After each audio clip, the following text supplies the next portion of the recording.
Aku selalu merasa hidupku sempurna. Aku punya keluarga yang luar biasa, suami yang tampan, sukses, dan penyayang, serta 2 anak yang sehat dan ceria. Kehidupan kami, menurutku, adalah contoh dari keluarga bahagia yang diidam-idamkan banyak orang. Rian, suamiku, adalah seorang manajer di perusahaan besar, yang selalu sibuk dengan pekerjaannya. Aku, Nina, istri yang selalu mendukungnya, merasa bangga dengan segala pencapaiannya. Meski aku memiliki karir yang cukup menjanjikan di bidangku sebelum menikah, aku memilih untuk menunda semuanya demi mendampingi Rian dan merawat keluarga kami. Kami terlihat sangat harmonis di mata teman-teman dan tetangga. Setiap kali ada acara atau pertemuan, kami selalu menjadi pasangan yang diperhatikan, selalu tampak seimbang, Rian dengan segala pencapaiannya, dan aku dengan peran ibu rumah tangga yang penuh kasih. Aku merasa keputusan untuk menunda karierku adalah hal yang tepat. Lihat saja kami sekarang, hidup bahagia dengan rumah yang nyaman, anak-anak yang baik, dan hubungan yang penuh cinta. Namun, beberapa bulan terakhir, aku mulai merasakan ada sesuatu yang berbeda. Perubahan kecil, yang awalnya tak kuperhatikan, kini mulai mengguncang hatiku. Rian yang dulu selalu pulang tepat waktu kini sering pulang larut malam. Ketika aku bertanya, jawabannya selalu sama. Ada rapat penting, sayang. Pekerjaan semakin banyak. Aku mulai merasa cemas, tetapi aku berusaha untuk meyakinkan diriku bahwa itu hanya bagian dari rutinitas pekerjaan Rian yang semakin sibuk. Namun, itu bukan hanya tentang terlambat pulang. Hal-hal kecil lain mulai terlihat. Misalnya, aku sering mencium aroma parfum wanita yang asing, yang tidak pernah kutemui sebelumnya, menempel di tubuhnya saat ia pulang. Aku mencoba meyakinkan diri bahwa itu mungkin hanya bau parfum teman kerjanya, tetapi entah kenapa, perasaan curiga itu semakin membesar. Rian yang dulunya tidak terlalu peduli dengan penampilannya kini selalu tampak lebih rapi, lebih berhati-hati memilih pakaian dan merawat dirinya. Bahkan, aku sempat melihatnya memeriksa dirinya di cermin dengan cara yang tak biasa, seakan ia khawatir ada yang kurang. Itu semua membuatku semakin gelisah. Ada satu malam yang benar-benar mengganggu pikiranku. Saat aku sedang menyiapkan makan malam, ponsel Rian yang tergeletak di meja tiba-tiba berbunyi. Aku melihat nama, Maya, muncul di layar. Maya adalah asistennya di kantor.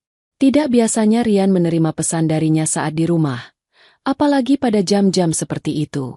Dengan rasa penasaran yang sulit kutahan, aku membuka pesan tersebut. Isinya membuat jantungku berdetak lebih cepat. Pesan-pesan itu bernada mesra, penuh emoji hati dan kata-kata yang terasa sangat intim. Aku mencoba menenangkan diri, tetapi rasa sakit itu datang begitu mendalam. Meskipun pesan-pesan itu tidak secara eksplisit menyatakan adanya hubungan asmara, aku merasa ada sesuatu yang tidak beres. Ini bukan lagi sekadar tentang pekerjaan atau sekadar percakapan biasa. Bagaimana bisa seorang asisten mengirim pesan-pesan semesra itu kepada atasan? Aku merasakan kepedihan yang begitu dalam, dan perasaan curiga yang selama ini menghantuiku kini seolah mendapatkan pembenaran. Aku tahu aku harus berhati-hati. Aku tidak ingin terburu-buru mengambil kesimpulan atau langsung menuduh tanpa bukti yang jelas. Namun, perasaan ini semakin sulit untuk diabaikan. Aku tidak bisa hanya berdiam diri dan berharap semuanya akan baik-baik saja. Aku perlu tahu apa yang sebenarnya terjadi. Malam itu, aku berbaring di ranjang, memikirkan langkah selanjutnya. Aku merasa seperti berada di ujung jurang, antara kebenaran yang menyakitkan atau hidup dalam kebohongan yang nyaman. Akankah aku mencari tahu lebih dalam? Atau apakah aku akan terus hidup dalam ketidakpastian? Aku tahu bahwa apapun yang terjadi, hidup kami tidak akan sama lagi setelah ini. Aku hanya berharap aku tidak sedang salah paham, meski rasanya, jauh di dalam hati, aku tahu jawabannya.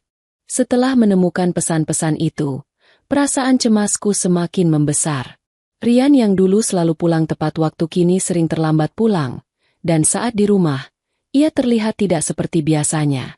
Ada jarak yang tidak bisa aku ungkapkan dengan kata-kata, dan itu semakin mengganggu pikiranku. Aku mulai mencium aroma parfum wanita yang asing menempel di tubuhnya, sesuatu yang tidak pernah kuminum sebelumnya. Aku tidak bisa mengabaikan hal-hal kecil yang mulai terasa aneh. Semua perubahan itu membuatku merasa ada sesuatu yang disembunyikan. Aku tidak bisa lagi hanya berdiam diri dan menunggu jawaban dari Rian yang selalu terkesan samar. Keinginan untuk tahu apa yang sebenarnya terjadi semakin kuat. Aku mulai mencari cara untuk mengungkap kebenaran. Suatu malam, aku mengambil keputusan yang sulit. Aku menghubungi seorang teman lama yang bekerja sebagai detektif swasta. Aku tidak ingin menyusahkan siapapun, tetapi aku merasa aku tidak punya pilihan lain. Temanku bisa membantuku mengungkapkan apa yang terjadi, dan aku berharap dengan bukti yang jelas, aku bisa menghadapinya dengan lebih tenang. Beberapa hari kemudian, temanku mengirimkan foto-foto yang mengerikan. Di foto pertama, Rian dan Maya tampak mesra di sebuah restoran mewah. Mereka tertawa bersama, saling bercakap-cakap dengan intim, seolah tidak ada yang salah. Di foto lainnya, mereka keluar dari sebuah hotel. Wajah mereka terlihat begitu dekat, seakan menikmati kebersamaan mereka tanpa ada rasa bersalah. Aku menatap foto-foto itu, merasa hancur. Itu bukan lagi sekadar kecurigaanku. Ini adalah kenyataan yang tak bisa aku hindari. Perasaan marah dan kecewa datang begitu mendalam. Rian, suamiku yang selama ini aku percayai, telah mengkhianatiku dengan wanita lain. Bagaimana bisa ia melakukan ini setelah semua yang kami bangun bersama? Tetapi lebih dari rasa marah, aku merasa sangat sedih. Aku merasa telah memberikan segalanya untuk hubungan ini, dan sekarang, aku harus menerima kenyataan pahit bahwa suamiku tidak setia. Namun, aku tidak membiarkan emosiku menguasai diriku. Aku tahu aku harus bertindak hati-hati. Aku mulai merencanakan apa yang akan kulakukan selanjutnya. Tidak ada gunanya aku langsung menghadapinya tanpa persiapan. Aku harus membuat Rian menyadari kesalahannya, tetapi tidak dengan cara yang sembrono. Ini harus dilakukan dengan elegan, dengan cara yang membuatnya malu dan menyesal. Aku tidak akan membiarkan pengkhianatannya berlalu begitu saja. Aku mulai mengumpulkan lebih banyak informasi. Aku berbicara dengan beberapa rekan kerja Rian yang aku percayai, mencoba menggali lebih dalam tentang apa yang sebenarnya terjadi di kantor. Semakin banyak bukti yang terkumpul, semakin jelas bahwa ini bukan hanya sekadar perselingkuhan. Ini adalah keputusan yang diambil Rian dengan sadar, tanpa memikirkan aku atau keluarga kami. Sekarang, aku tahu apa yang harus kulakukan. Aku tidak bisa hanya diam. Aku akan menghadapi ini dengan cara yang cerdas, tanpa terbawa emosi. Ini adalah waktuku untuk menunjukkan bahwa aku bukan wanita yang bisa diremehkan. Aku akan membuktikan bahwa pengkhianatan seperti ini tidak akan dibiarkan begitu saja. Aku mulai menyusun rencana dengan sangat hati-hati. Rian dan Maya telah melanggar batas yang tidak bisa aku toleransi, dan sekarang saatnya untuk memberi mereka pelajaran. Aku tahu bahwa jika aku bertindak dengan emosional, aku hanya akan terlihat lemah dan kalah. Jadi, aku bertekad untuk tetap tenang dan berpikir cermat. Setiap langkah yang aku ambil haruslah penuh pertimbangan. Aku tak bisa membiarkan mereka begitu saja menikmati kebohongan mereka tanpa ada akibat. Pertama-tama, aku menghubungi beberapa rekan kerja Rian yang aku anggap bisa dipercaya. Aku mulai menggali lebih dalam mengenai kegiatan di kantor, terutama yang melibatkan Rian dan Maya. Beberapa dari mereka memberitahu bahwa hubungan antara Rian dan Maya memang lebih dari sekadar profesional. Mereka sering bekerja lembur bersama, dan ada kabar yang beredar bahwa mereka terlihat terlalu dekat, lebih dari sekadar rekan kerja. Itu semakin menguatkan dugaan bahwa perselingkuhan mereka sudah berlangsung lama. Aku juga mulai mempersiapkan dokumen dan bukti-bukti yang telah aku kumpulkan selama ini.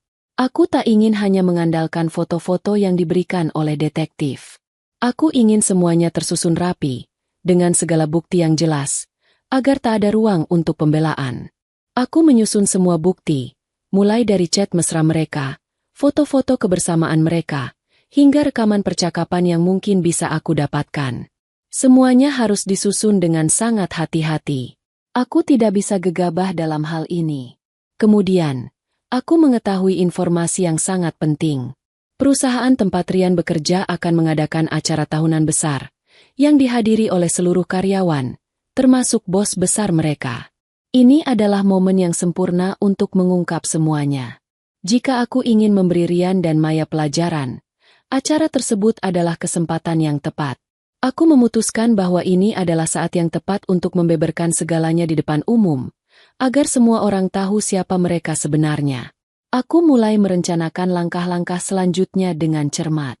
Aku menghubungi beberapa orang yang bisa membantu dalam acara tersebut, termasuk atasan Rian, yang aku tahu bisa diajak kerja sama. Aku mengatur agar aku dipanggil ke panggung di tengah acara, dengan alasan untuk menyampaikan sesuatu yang penting. Semua itu sudah kuatur agar aku bisa memaparkan bukti-bukti perselingkuhan mereka di depan banyak orang. Ini bukan hanya tentang membongkar kebohongan, tapi juga tentang menunjukkan kepada mereka bahwa aku tidak akan diam saja. Pada saat yang sama, aku merasa takut. Aku tahu ini akan mengubah segalanya, tidak hanya untuk Rian, tetapi juga untuk diriku. Namun, aku merasa bahwa tidak ada lagi pilihan. Rian telah merusak segalanya dengan pengkhianatannya, dan ini adalah cara terbaik untuk membuatnya menyadari kesalahannya. Tidak ada lagi jalan mundur. Ini adalah keputusan yang harus aku ambil. Aku terus menyiapkan segalanya, memastikan bahwa semua bukti yang akan kupresentasikan sudah siap. Setiap detil penting. Aku ingin semuanya terungkap dengan jelas, tanpa ada yang terlewat. Saat hari itu tiba, aku akan menjadi wanita yang kuat dan cerdas, yang tidak takut menghadapi kenyataan meski itu sangat menyakitkan. Hari yang sudah kucemaskan akhirnya tiba. Acara tahunan perusahaan Rian dilangsungkan di sebuah hotel besar. Semua karyawan berkumpul, termasuk bos besar yang sangat dihormati, para eksekutif, serta rekan-rekan kerja Rian. Suasana acara itu penuh dengan tawa, percakapan ringan, dan suasana yang tampak formal namun penuh keceriaan. Tetapi di balik keramaian itu, hatiku berdebar kencang, penuh dengan ketegangan. Ini adalah momen yang telah aku persiapkan dengan matang, momen yang akan mengubah segalanya. Aku datang lebih awal, tanpa memberitahu Rian. Aku tahu dia akan sibuk dengan teman-teman kantornya, dan aku ingin memastikan semuanya berjalan sesuai rencanaku. Aku mengenakan gaun yang elegan, dengan riasan yang sempurna, berusaha menunjukkan bahwa aku adalah wanita yang penuh kendali dan percaya diri. Tidak ada yang bisa tahu betapa sakitnya hatiku, bagaimana rasanya ditikam oleh orang yang selama ini aku percayai. Semua yang tampak di luar hanyalah kulit luar dari sebuah hati yang sedang terluka, namun tetap teguh. Saat acara dimulai, aku merasa waktu berjalan begitu lambat. Aku melihat Rian dan Maya di antara kerumunan tamu. Mereka berbincang dengan akrab, terlalu dekat untuk sekadar rekan kerja. Aku bisa melihat ada senyum di wajah mereka, seolah-olah dunia milik mereka. Aku menahan rasa sakit itu, namun aku tahu apa yang harus kulakukan. Di tengah acara, atasanku yang sudah bekerja sama denganku dalam rencana ini memanggilku ke panggung. Aku tahu ini adalah saatnya. Aku melangkah menuju panggung dengan kepala tegak, meskipun dadaku terasa sesak. Di sana, di hadapan seluruh karyawan, aku akan mengungkap semuanya. Aku tidak takut. Ini adalah momen kebenaran yang telah lama kuperjuangkan. Aku berdiri di depan mikrofon, dan seluruh ruangan menjadi hening sejenak. Semua mata tertuju padaku, dan aku bisa merasakan ketegangan yang menyelimuti ruangan. Aku menarik napas dalam-dalam dan mulai berbicara dengan tegas. Hari ini, saya berdiri di sini bukan hanya untuk berbicara tentang sebuah acara atau pencapaian perusahaan. Saya di sini untuk mengungkapkan sesuatu yang lebih penting, sesuatu yang telah menghancurkan hidup saya. Aku memperlihatkan dokumen dan foto-foto yang sudah kupersiapkan dengan rapi. Setiap bukti terungkap satu persatu, mulai dari pesan-pesan mesra antara Rian dan Maya, foto mereka berdua di restoran hingga gambar mereka keluar dari hotel bersama. Setiap gambar dan kata yang kuutarakan seperti pukulan yang membuat Rian dan Maya terdiam. Semua orang di ruangan itu terkejut. Ada yang terbelalak, ada yang menunduk, dan banyak yang berbicara dengan bisikan. Semua orang mulai tahu apa yang terjadi di balik pintu rumah tangga yang selama ini tampak sempurna. Rian berdiri terpaku. Wajahnya pucat. Aku melihat bagaimana ia berusaha menyembunyikan rasa malunya. Namun itu tidak bisa dia hindari. Maya, di sisi lain, Tampak kaget dan tak bisa berkata-kata. Aku bisa melihat bagaimana mereka berdua merasa terperangkap dalam situasi ini, merasa terpojok dengan kebohongan yang akhirnya terungkap di depan umum. Aku melanjutkan, ini bukan hanya masalah pribadi. Ini tentang kejujuran, tentang tanggung jawab. Dan sekarang, saya ingin semua orang tahu bahwa saya tidak akan tinggal diam. Saat aku selesai berbicara, suasana menjadi hening.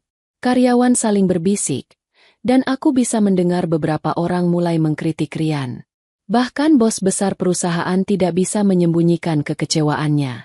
Ryan, katanya dengan nada yang penuh penyesalan. Saya sangat kecewa. Ini bukan hanya masalah pribadi Anda.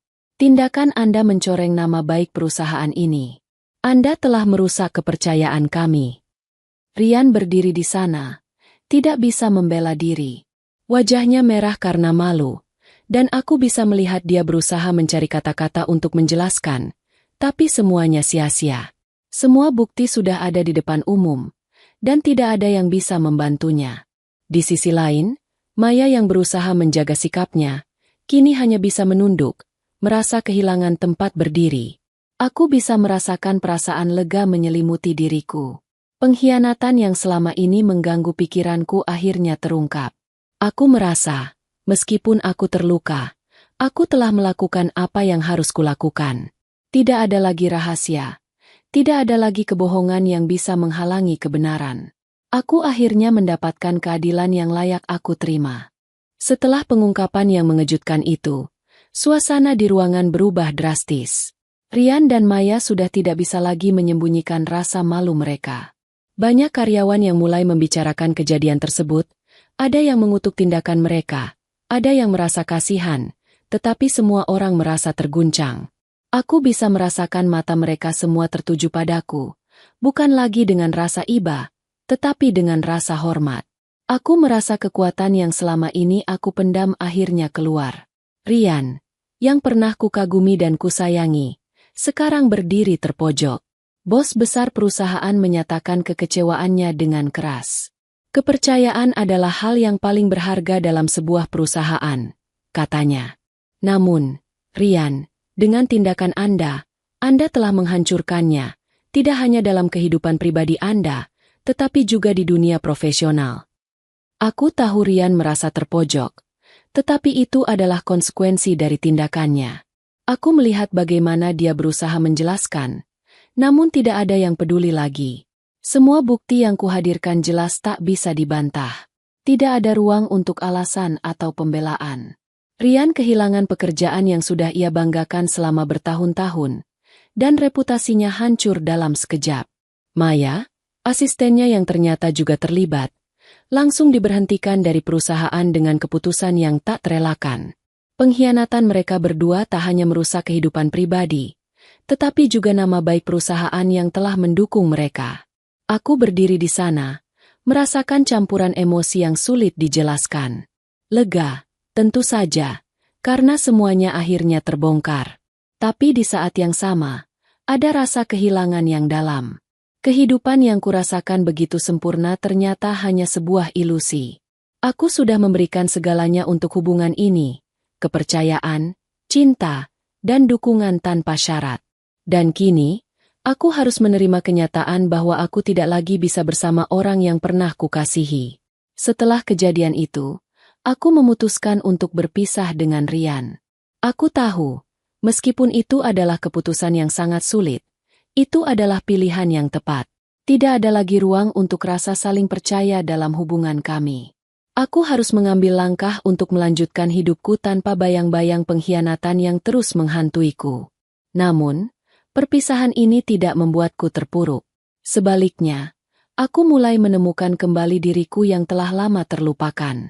Aku memutuskan untuk kembali mengejar karir yang pernah kutunda demi keluarga.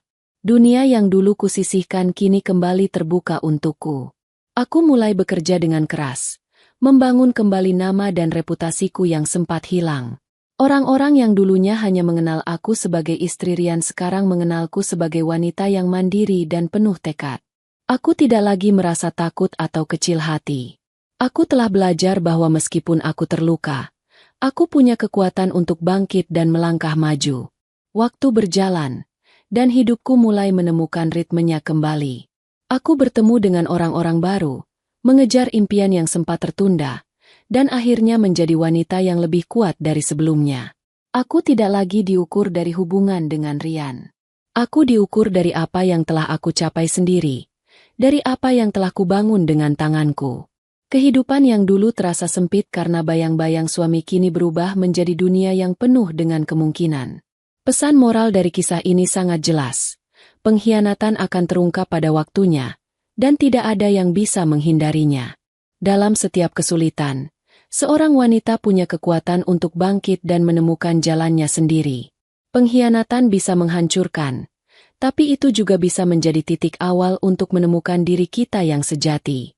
Wanita tidak lemah, dan mereka mampu mengambil kendali atas hidup mereka, tidak peduli seberapa berat ujian yang datang. Jika kamu menyukai cerita ini, jangan lupa untuk memberi like, memberikan komentar tentang pendapatmu, dan subscribe agar tidak ketinggalan cerita-cerita menarik lainnya. Terima kasih sudah membaca, dan semoga kisah ini bisa memberikan inspirasi tentang kekuatan seorang wanita untuk bangkit dari pengkhianatan dan memperjuangkan keadilan.